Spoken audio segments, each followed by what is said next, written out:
క్రిస్టియన్పల్లి Mahabub Nagar double bedroom నుంచి మేము మొత్తం ఒక 300 మందిని ప్రతి ఒక్కరు ఇంటికొకరు చొప్పున ఇంకొకరు భార్యాభర్తలు కూడా కలెక్టర్ గారిని కలవాలని మాకు డబల్ బెడ్రూమ్ క్రిస్టియన్పల్లిలో డబల్ బెడ్రూమ్ ఇచ్చినప్పటి నుంచి 8 సంవత్సరాల నుంచి మాకు ఇప్పటి వరకు పట్టా కాయిదాలు ఇష్యూ చేయలేదు.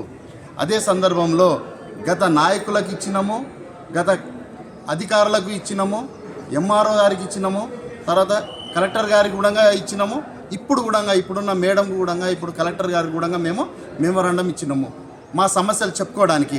మాకు ఎందుకంటే మాకు డబుల్ బెడ్రూమ్ ఇచ్చినప్పుడు అప్పుడున్న కలెక్టర్ గారు రొనాల్డ్ రోడ్స్ గారు మాకు డిప్పులో తీసి గవర్నమెంట్ వచ్చినప్పుడు తెలంగాణ వచ్చినప్పుడు పైలట్ ప్రోగ్రామ్గా ఫస్ట్ మహబూబ్ నగర్లో కిరస్తాన్పల్లి డబుల్ బెడ్రూమ్లు కట్టడం జరిగింది. అదే పైలట్ ప్రోగ్రాంలో ప్రతి ఒక్కరికి అర్హులైన వాళ్ళకి అందరికీ కూడా డబల్ బెడ్రూమ్లు డిప్పు ద్వారా అందజేయడం జరిగింది. మాకు 2017 డిసెంబర్ 4 నాడు మా అందరికి కూడా లబ్ధిదారులకు తాళాలు కూడా ఇవ్వడం జరిగింది.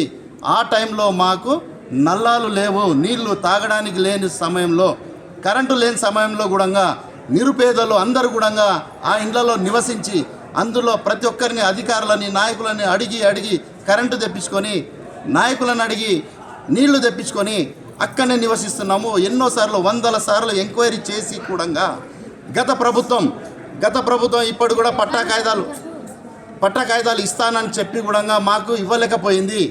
తర్వాత ఇప్పుడు వచ్చిన గవర్నమెంట్ కూడా వాళ్ళని కూడా అధికారులను నాయకులను కూడా అడగడం జరిగింది. వాళ్ళు కూడా కొంత సమయము ఎంక్వైరీ అయిన తర్వాత ఇస్తామని చెప్పిండ్రు. ఎంక్వైరీలు అట్లా 2-3 సార్లు అయినాయి. గత ప్రభుత్వం 10 సార్లు చేసింది. అయినా కూడా ఎన్నిసార్లు అన్నా చేసుకోండి, మేమందరం కూడా ఎలిజిబిలిటీగానే ఉన్నాము.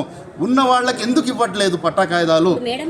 ఇంకొకటి ఏంటంటే మనకి కిరస్తాన్పల్లిలో డ్యూటీపల్లిలో వీరన్నపేటలో ఉన్న సమస్యలు మా డబల్ బెడ్రూమ్ల పైన ఎందుకు పులుముతున్నారు?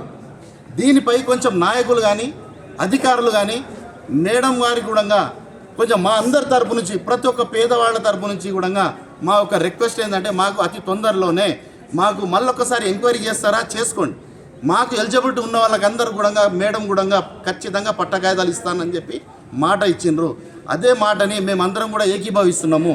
కానీ దయచేసి ఎందుకంటే మాకు ఏ నాయకుడు కానీ ఏ అధికారి కానీ మా డబల్ బెడ్రూమ్ రావడానికి సంకోచిస్తున్నారు. ఎందుకని అంటే ఇక్కడ ఉన్న వాళ్ళందరూ దళితులనే, అంటే దళితులు ఉన్నారు కనుకనే అక్కడ రావట్లేదేమో వాళ్ళందరూ కలిసి. కొంచెం దానిపైన దృష్టి పెట్టాలని చెప్పేసి మేము నాయకులని అధికారులని మేము సభాముఖంగా ప్రతి ఒక్కరి పేదవాళ్ళ ఒక కడుపు బాధగా మేము మీ ముందు ఉంచుతున్నాం. దయచేసి మీరందరూ కూడా పత్రికా మిత్రులు కూడా అధికారులతో కానీ సంప్రదించి నాయకులతో సంప్రదించి మా అందరికి పట్టా కాయిదాలు ఇప్పించడానికి మీరందరూ కూడా దోహదపడాలని చెప్పేసి నేను కోరుకుంటున్నాను.